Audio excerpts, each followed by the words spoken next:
திருப்பதியில் இனி 30 நிமிடத்தில் தரிசனம். திருப்பதி ஏழுமலையான் கோயிலில் தினமும் லட்சக்கணக்கான பக்தர்கள் சுவாமி தரிசனம் செய்து வருகிறார்கள். இந்நிலையில் திருப்பதி கோயிலில் 65 வயது முதியோர் 30 நிமிடத்தில் தரிசனம் செய்ய தேவஸ்தானம் ஏற்பாடு செய்துள்ளது. இதற்காக காலை 10 மணி, மதியம் 3 மணிக்கு 2 இடங்களை தேவஸ்தானம் ஒதுக்கியுள்ளது. இதில் சென்று முதியவர்கள் தரிசனம் செய்யலாம். இதற்கு புகைப்பட அடையாளத்துடன் கூடிய வயது சான்றிதழை சமர்ப்பிக்க வேண்டும்.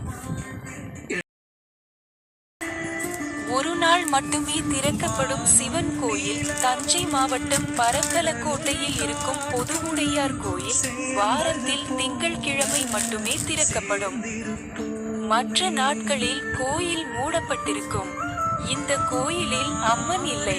சிவபெருமான் மட்டும் வெள்ளால மர வடிவில் காட்சி தருகிறார். கோயிலில் சிவலிங்கம் இருக்காது. வெள்ளால மரத்தை சிவலிங்கமாக நினைத்து பூஜிக்கப்படுகிறது. வாடகை வீட்டிற்கு செல்பவர்கள் என்ன செய்தால் நல்லது? வாடகை வீட்டிற்கு செல்பவர்கள் வாஸ்துபடி சில பரிகாரங்கள், பூஜைகள் செய்தால் நல்லது நடக்கும் என்பது ஐதீகம். வாடகை வீட்டில் புதிதாக குடி போக நேரிடும் போது திருஷ்டி கழித்து விட்டு செல்ல வேண்டும். அதாவது வேறொருவர் குடியிருந்த வாடகை வீட்டிற்குள் நுழையும் போது கற்பூரத்தை ஏற்றி வைத்து வழிபட வேண்டும். இதனால் பழைய தீய சக்தி முழுமையாக அகலும் என்று வாஸ்து அறிவுறுத்துகிறது.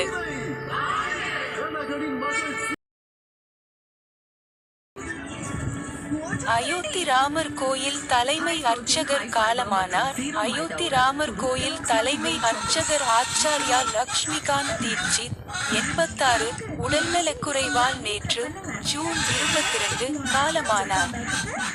இவர் ராமர் கோயில் கும்பாபிஷேக விழாவில் பூஜைகள் அனைத்தையும் தலைமையேற்று நடத்தியவர். அவரது இறுதி சடங்குகள் மணிகர்ணிகா காட்டில் இன்று நடைபெறும் என்று தெரிவிக்கப்பட்டுள்ளது. இவர் மறைவுக்கு பிரதமர் மோடி, உத்தரப்பிரதேச முதல்வர் யோகி ஆதித்யநாத் உள்ளிட்ட பலர் இரங்கல் தெரிவித்துள்ளனர். காலை நேர சூரிய வழிபாட்டின் நன்மைகள். ராஜகிரகம் என்று அழைக்கப்படும் சூரியனை நாம் தினமும் வழிபட்டால் எண்ணற்ற பலன் கிடைக்கும் என ஆன்மீகத்தில் தெரிவிக்கப்பட்டுள்ளது.